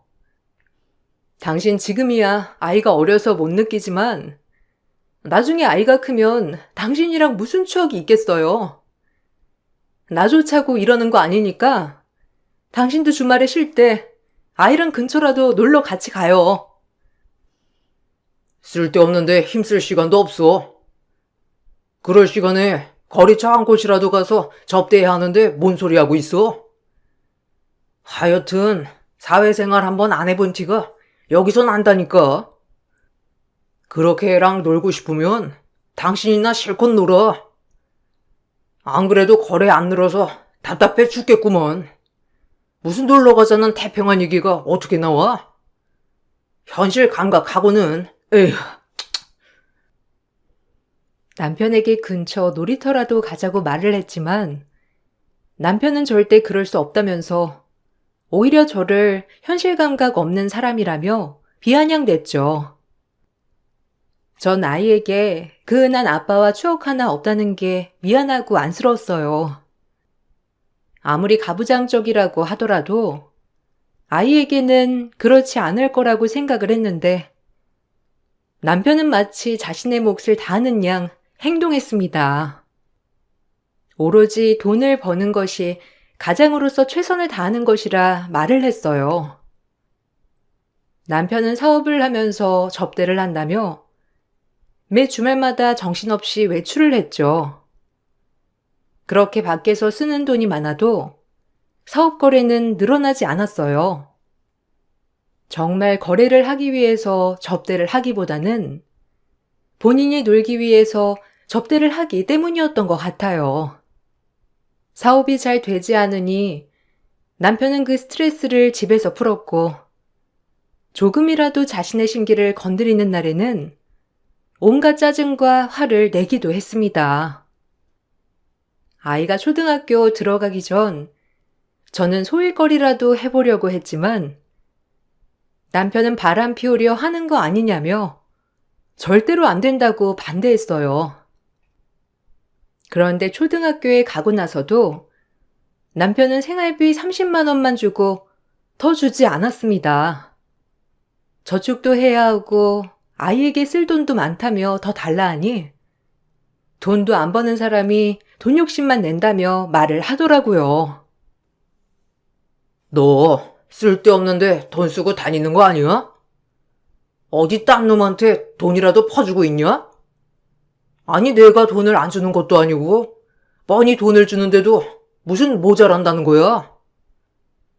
네가 제대로 가계부 쓰고 아껴서 살면 그 돈으로도 충분히 살 수 있는 걸 지금 부족하다는 게 말이나 돼? 헛소리 작작하고 그 돈으로 아껴서 쓸 생각이나 해. 여보, 요즘 30만 원만 받는 사람이 어디 있어요? 이걸로는 한 달 식재료 사는 것도 부족해요. 아이가 초등학교도 가고 준비물도 사야 하는데 빠듯하다고요. 아니면 저 일이라도 할게요. 옆집에서 자기 다니는 식료품 공장이 있는데 중간에 일할 사람 구한대요. 저 그거라도 할게요. 당신 돈 버는 거 힘들면 제가 벌어다가 쓰겠다고요. 왜? 돈 벌어서 바람이라도 피우려고? 30만 원이면 남들은 고맙다고 하면서 받을 돈인데 뭐가 부족해서 일까지 한다고 난리야? 100원 한 푼 안 버는 게 어디서 돈도 골라서 남편 앞에서 큰 소리를 쳐? 네가 이러면 제가 뭘 배우겠어? 엄마가 집에 있어야 할 거 아니야. 하여튼 한 번만 더 일하겠다는 소리 해봐. 밖에서 바람 피우느라 그러는 걸로 알 테니까. 당신이야말로 무슨 소리를 하는 거예요? 요즘 누가 30만 원으로 생활비를 써요? 그 돈으로는 우리 가족 밥 먹는 것도 제대로 못하니까 올려주던지 일하는 거 반대하지 말던지 둘 중 하나 당신이 결정해요. 이렇게 살다가는 나나 딸이나 굶어 세상 뜨겠다고요. 당신은 밖에서 술 마시고 하고 싶은 거 다 하고 살지만 우리는 이게 뭐냐고요. 생활비 더 줄 거 아니면 저 일하는 거 뭐라고 할 생각하지 말아요. 저는 처음으로 남편에게 화를 냈고 그때 남편은 많이 당황한 듯 했어요. 그때도 가부장적인 남편들이 많긴 했지만 제 주변에서도 일을 시작하는 아내들이 많아졌고 저 역시 남편만 믿고 살면 안 되겠다 생각을 했었거든요. 거기다가 사회 분위기도 좋지 않아서 남편 사업도 힘들 거라 생각이 들었고 저도 일을 해야 되겠다는 생각을 하게 되었어요. 그러면서 전 아이가 초등학교에 들어가고 난 뒤 일을 시작하게 되었습니다. 익숙지 않은 일이었지만 열심히 했고 회사에서도 인정을 받게 되었어요. 아이가 학교 간 사이 잠깐만 일을 하던 것이 어느덧 정규직으로 일을 하는 것으로 바뀌었고 월급도 많이 올랐죠. 바깥일 하는 걸 탐탁치 않게 생각했던 남편도 제가 일을 하면서 월급을 막상 받아오니 별다른 말을 하지 않더라고요. 그렇지만 여전히 집안일과 육아는 제 일이었습니다. 어느 날 학교에서 아이가 복통으로 병원에 실려갔다는 전화가 왔던 적이 있었어요. 그때 당시 바로 병원으로 가볼 수 없어 남편에게 급히 전화해 당장 병원으로 가보라고 했더니 남편은 일하는 제 탓이라며 자신은 못 가겠다 하더라고요. 그러니까 엄마가 집에 있어야 아이가 안정을 찾지. 허구한 날 집구석에 있지 않고 밖에나 쏘다니니 아이가 아플 수밖에. 이거 당신 탓이야. 그거 알고 있어? 그러니까 난 못 가. 내가 가서 뭐 할 거야? 결국에는 당신 탓인데 어차피 당신 이제 갈 거 아니야? 그런데 내가 거길 왜 가? 바빠 눈꽃 뜰 새 없는데 전화는 왜 하고 난리야? 내가 다른 일 때문에 가보라는 거야? 아이가 아프다잖아. 복통 때문에 아파서 맹장 수술해야 할 수도 있다고 하는데 어떻게 아빠가 된 게 걱정 한 번 안 하고 못 간다고 해? 당신 오늘 쉬는 날이잖아. 사업장 문 닫는 날이라고 오늘 집에 있는다며. 지금도 집 아니야? 뭘 바빠 정신없다고 하는 건데. 지금 바로 병원 좀 가. 가서 있으면 나 여기 일만 마무리하고 갈 테니까. 사업장 문 닫는 날은 닫는 날이고 나 이제 사업차 대접하러 가야 하는데 뭘 병원을 가? 그리고 중요한 일 있을 때 그런 거 가는 거 아니란 거 몰라? 안 그래도 사업 위기인데 재소원 붙으라고 병원을 가라고 하는 거냐? 정신이 있는 거야 없는 거야? 네가 애 두고 이래서 애가 아픈 거야. 당신 탓이니까 당신이 지금 가든 나중에 가든 알아서 해. 남편은 본인은 절대 갈 수 없다면서 거절을 했어요. 저는 사장님께 제 상황을 사정하며 급하게 병원으로 출발했죠. 다행히 수술이 급하게 필요한 상황은 아니었지만 자식이 아팠는데도 모른 척하는 남편이 너무나 원망스러웠어요.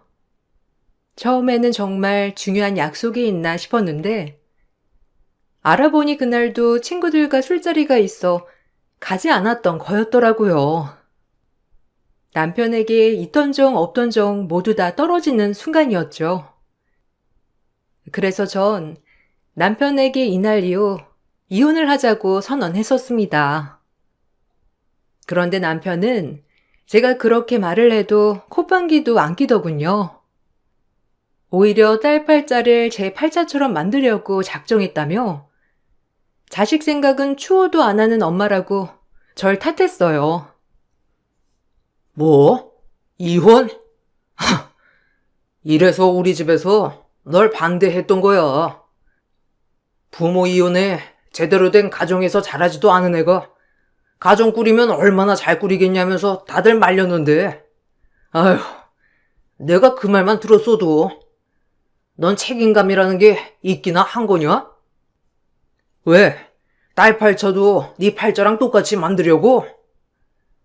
이혼 가정에서 혼자 딸 키우면서 네 팔자 똑같이 만들 거냐고? 내가 오죽하면 당신이랑 이혼하고 싶다 생각하겠어? 절대로 내 자식한테는 아빠 없는 서름 안겨주지 말아야 되겠다 생각했는데 오죽하면 당신이랑 같이 사는 게 더 암흑이겠다 생각하겠냐고. 당신이야말로 결혼하기 전에 했던 약속 언제 한번 지켜준 적 있어? 그렇게 이해한다던 사람이 결혼하고서 한 번은 날 보듬어 준 적이나 있냐고. 뭘 얼마나 보듬어줘야 되는 거냐? 하여튼 애정을 받아봐야 그것도 아는 거지. 아빠 없이 자란 애가 뭘 알겠냐? 야, 됐고 이혼하려면 어디 한번 실컷 해봐. 내가 그거 들어주기나 하나. 그리고 나랑 안 살 거면 애고 뭐고 다 놔두고 네 몸만 나가. 결혼하고서 뭐 하나 들고 온 것도 없으면서 이거 다 내가 일해서 사고 키웠던 거 알지? 정 하고 싶으면 네 몸만 나가라고. 내가 왜 나만 나가? 어차피 당신 딸한테 애정도 없잖아. 한 번 놀러 가준 적도 없고 용돈 한 번 챙겨준 적도 없으면서 이제 와서 애 두고 가라니? 당신이야말로 제정신이야? 당신 30만 원 빼고 집에 가져온 돈이라도 있어? 당신이 이혼 안 한다고 해도 상관없어. 나 당신이랑 앞으로 못 사니까 그렇게 알아. 네가 못 산다고 하면 어쩔 건데? 이혼한다고 하면 네 엄마가 잘도 좋아하겠다. 그렇게 결혼할 때 눈물 짜면서 좋아하시더니만 이혼한다고 하면 두 팔 벌려 환영하시겠다고. 그리고 네 엄마 몸도 안 좋은데 넌 지금도 너 힘들다고 도망갈 생각이나 하냐? 참나. 나라고 좋아서 지금 결혼 생활 하고 있는 줄 알아? 밖에 나가면 너보다 싹싹하고 애교 많은 여자 놀리고 놀렸어. 어디다 대고 이혼이야? 그때는 남편과 정말 이혼을 하려고 했지만 친정엄마도 건강이 나빠지시면서 흐지부지 넘어가게 되었어요. 그 이후로 정신을 좀 차렸는지 남편은 집에 와서 행패를 부리지는 않았지만 그렇다고 집안에 관심을 두지는 않았죠. 그렇게 남남인 듯 살면서 전 저대로 직장 생활을 했고 남편은 여전히 사업을 한다는 핑계로 밖으로만 돌았습니다. 아이가 대학을 갈 때까지도 남편은 고작 30만 원의 생활비만 줬을 뿐 더 돈을 줬던 적은 없었어요. 사업이 어떻게 되고 있는지도 말 한 번을 해주지 않았고 혼자서 휴가를 간다면서 친구들과 여행을 가버렸던 적도 있었습니다. 남편이 있었지만 전 혼자서 딸을 키우는 것처럼 생활을 했어요. 딸은 너무나 착하고 마음이 깊은 아이였고 사춘기에도 한번 엇나감 없이 착하게 커주었으며 공부도 정말 잘했습니다. 저희가 살고 있던 곳이 시골 마을이었는데 총구석에서 학원 한번 다니지 않고서 명문대 진학을 했죠. 그렇게 대학에 들어갈 때쯤 딸의 진학 소식에 학교 동문회며 동네 모임에서 장학금과 지원금 등을 챙겨줬어요. 전 이 사실을 전혀 모르고 있었는데 동문회였던 남편이 모두 중간에서 가로챘더라고요. 남편에게 따지니 남편은 당연히 자신이 가져야 되는 걸 뭘 묻냐 당당했죠. 걔가 공부를 왜 잘하겠어? 내 머리 닮아서 그런 거잖아. 그리고 내가 여기 동문회 나왔으니 동문회에서도 당연히 챙겨준 거지. 그럼 내가 가져야 하는 게 맞는 거 아니야? 당신이야말로 맡겨둔 돈처럼 왜 그래? 평생을 돈 하더니만 딸 장학금도 당신 돈 같아? 착각하지 마. 이거 내 돈이야. 나 아니었으면 받았겠냐고. 우리 딸이 공부 잘해서 받은 거야. 학교에서도 동네에서도 다들 딸 대학 가서도 열심히 하라고 도와준 건데 왜 당신이 그 돈을 가져가? 당장 가지고 와. 딸 대학 가서 직구하는데 보탰어야 하니까 당장 가지고 오라고. 딸 크는데 뭐 얼마나 보태줬다고 그걸 노려? 당신이 아빠야? 그리고 여기저기서 장학금이며 지원금 들어온 거 말 한마디 안 하고 당신이 가져가는 게 어디 있어? 나 참 어이가 없네. 이제 키워준 값 수고해야 할 거 아니야. 당신도 그거 바라니까 지원금 달라고 하는 거 아니야? 솔직하게 말해봐. 당신 예전부터 던동거리면서 돈 더 달라 난리였는데 딸내미 장학금 받았다고 하니까 탐나냐? 아유, 이것도 엄마라고. 당신이야말로 착한 척 그만해. 대학 가면 기숙사도 다 있구먼. 무슨 집을 구해? 기숙사 들어가겠다고 하면 다 들어갈 수 있는 줄 알아? 그리고 거기 가서 생활하려면 돈도 있어야 하는데 보태줄 생각은 못할 망정 그 돈을 가지고 가는 아빠가 어디 있어. 당신 그거 술 마시는 데 쓰지 말고 당장 가지고 와. 당장 가지고 오지 않으면 장학금 준 곳에 다 얘기할 거니까 그렇게 알아. 그거 얘기한다고 뭐가 달라지냐? 내가 아빠인데 아빠가 가져가는 걸 누가 뭐라고 해? 쓸데없는 소리나 하지 말고 당신은 대학 들어갈 딸 걱정이나 해. 당신처럼 현실 감각 없으면 가서 사고나 치지 않겠어? 공부 한번 잘한다고 애가 아빠나 무시하고 말이야. 키워준 보답은 하지 못할 망정 건방진 게 아주 당신 쏙 빼닮았어. 남편은 자신에게 연락 온 장학금 등 지원금은 자신이 가지고 갔지만 딸에게 직접 전달한 것은 받지 못한 것 같았어요. 딸에게 그 돈을 달라 하니 딸은 야무지게 절대 줄 수 없다고 했던 거죠. 저보다 배는 더 나은 딸이구나 생각이 들어 안심도 되고 뿌듯했지만 남편은 여전히 정신 차리지 못했구나 싶어 답답했어요. 그래도 딸이 시집가기 전까지만이라도 버텨보자는 생각을 했죠. 딸은 대학에 진학해서도 효녀였습니다. 성실하게 공부를 했고 장학금으로 대학을 다녔어요. 거기다가 아르바이트도 하면서 저에게 한 번도 돈을 받아본 적이 없었죠. 딸은 졸업 후 대기업에 입사를 하게 되었는데 남편이 딸 이름을 팔아서 여기저기 돈을 빌렸던 모양이었어요. 어느 날 집에 사람들이 찾아와 딸 이름을 대며 빌려간 돈을 달라기에 사정을 알아보니 남편이 딸 이름으로 돈을 빌렸던 것이었어요. 딸에게 도움을 주진 못할 망정 오히려 민폐나 끼치고 있으니 당장 남편에게 해결하라며 크게 화를 냈습니다. 근데 남편은 뻔뻔했어요. 남자가 바깥 일을 하다 보면 돈 좀 빌릴 수도 있는 거지. 그거 가지고 지금 나한테 큰 소리야? 그래도 사회생활 한다고 좀 알겠구나 싶었더니만 당신은 그렇게 생각이 좁아서 어떻게 살래? 딸내미 이름을 팔아? 내가 무슨 딸한테 빚지라고 했어? 뭐 했어? 그냥 딸 얘기 조금 하고서 돈 좀 빌린 거 가지고 이 난리를 피워? 이게 딸 이름 팔아서 돈 빌린 거 아니면 뭔데? 생판 얼굴도 모르는 사람이 집에 찾아와서 우리 딸 이름 들이밀면서 돈 갚으라고 하는데 당신이 딸 이름 팔아서 돈 빌린 거잖아. 어떻게 그럴 수가 있어? 당신 진짜 아빠라는 생각은 하고나 있니? 우리 딸 지금껏 대학 다니면서 우리한테 돈 한 푼 받아본 적 없이 착실하게 살았는데 당신이 어떻게 그렇게 해?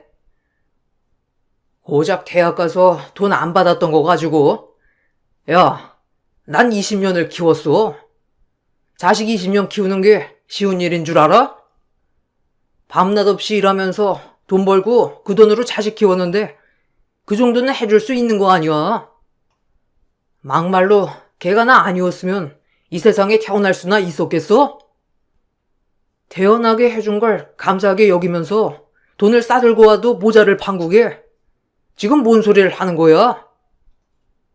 둘린 입이라고 아무 말이나 짓거리지 마.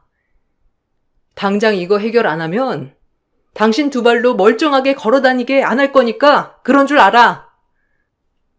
날 무시하는 건 100번이고 1000번이고 참겠는데 우리 딸 이렇게 무시하는 거 한 번도 못 참아.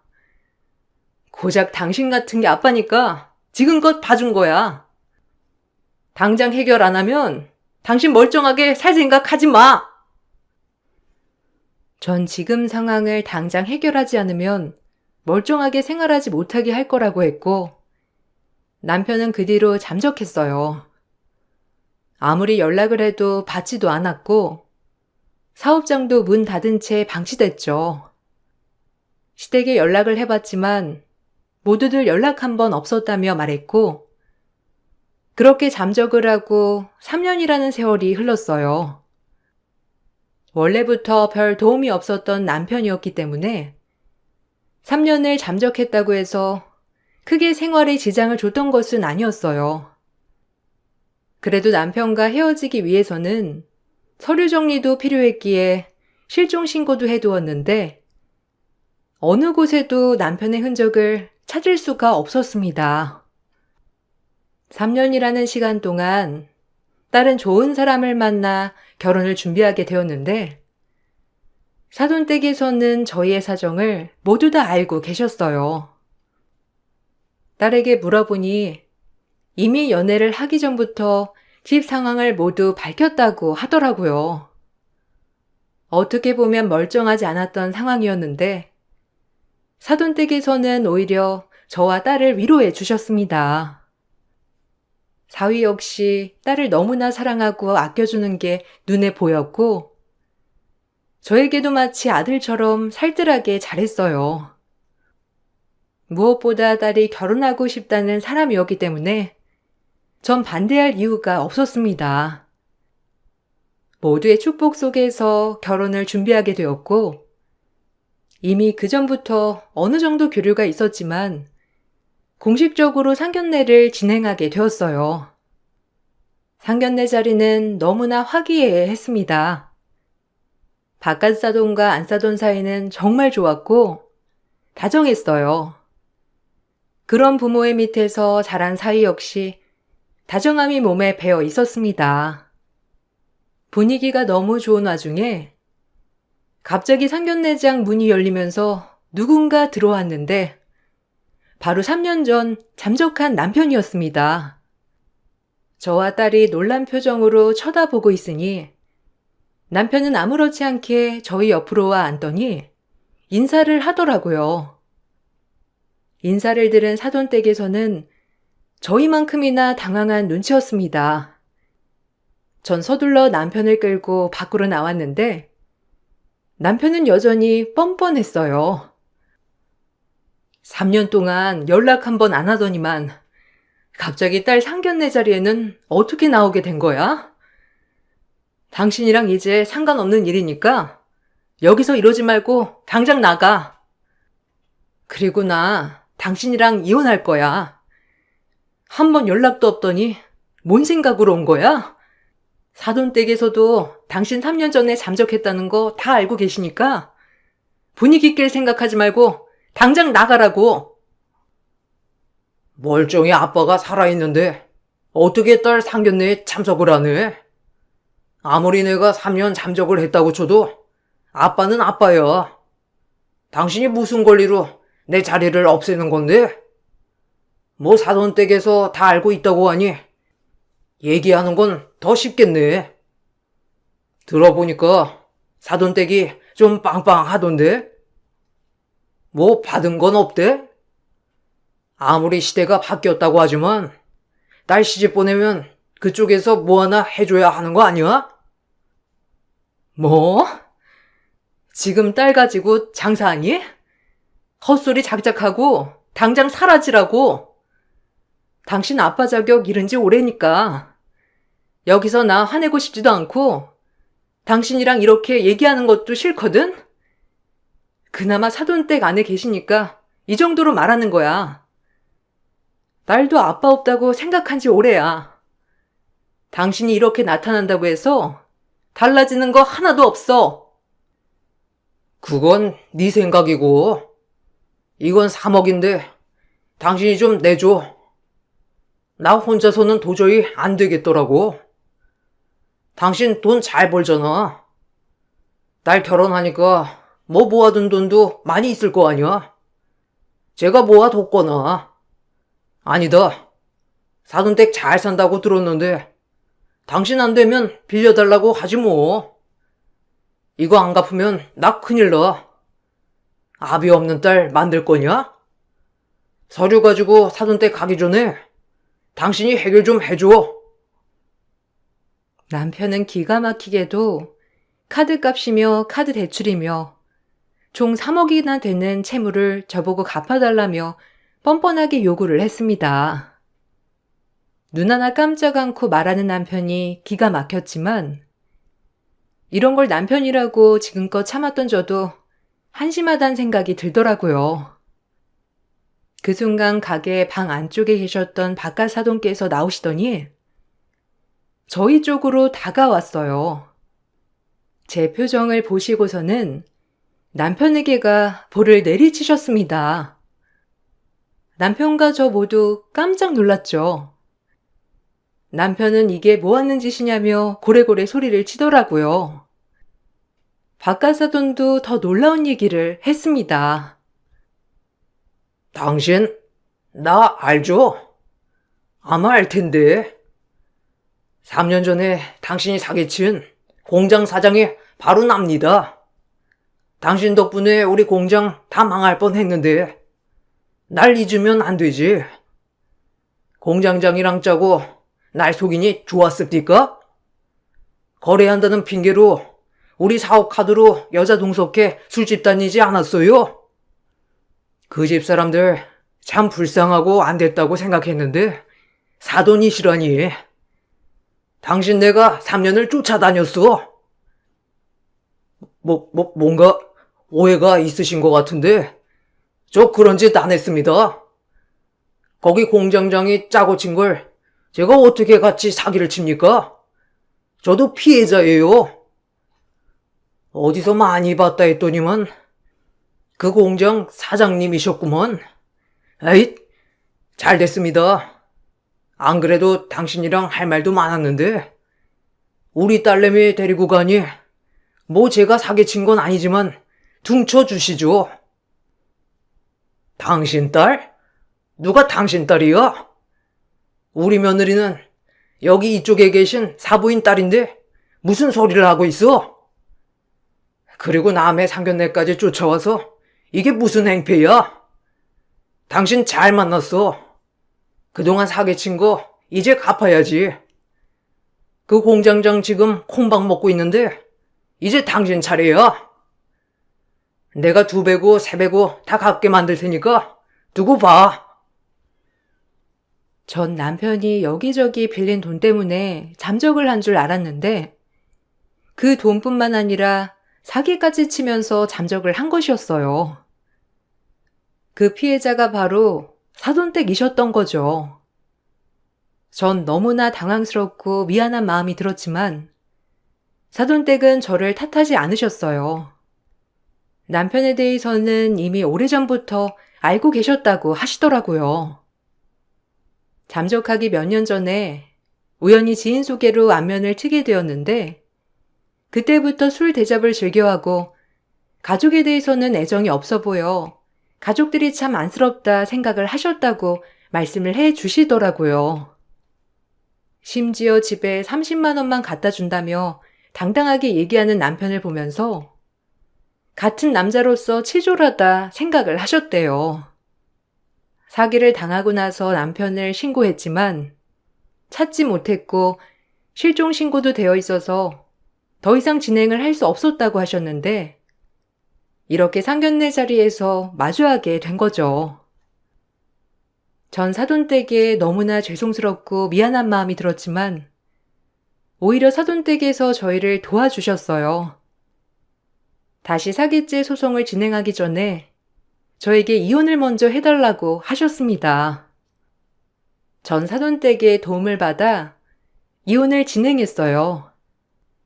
3년의 잠적으로 남편은 가족을 버린 유책사유가 받아들여지게 되면서 저에게 위자료를 지불하게 되었어요. 거기다가 지금껏 생활비를 30만 원씩만 주었으니 재산 분할도 남편은 가지고 가지 못했죠. 이혼 소식이 전해지고 난 후에 사돈댁에서는 남편에게 민사소송을 진행하셨어요. 남편의 행적을 다시 찾았으니 형사조사도 계속되었습니다. 그 뒤로 남편은 저를 찾아와 한 번만 도와달라며 사정사정을 했어요. 여보, 당신 정말 이럴 거야? 우리 30년이나 넘게 부부로 살았는데 이렇게 단번에 헤어질 거냐고. 내가 아무리 바깥일 하느라 가정을 못 돌봤다고 하지만 우리 그래도 부부잖아. 이제 와서 이혼하면 뭐 할 거야?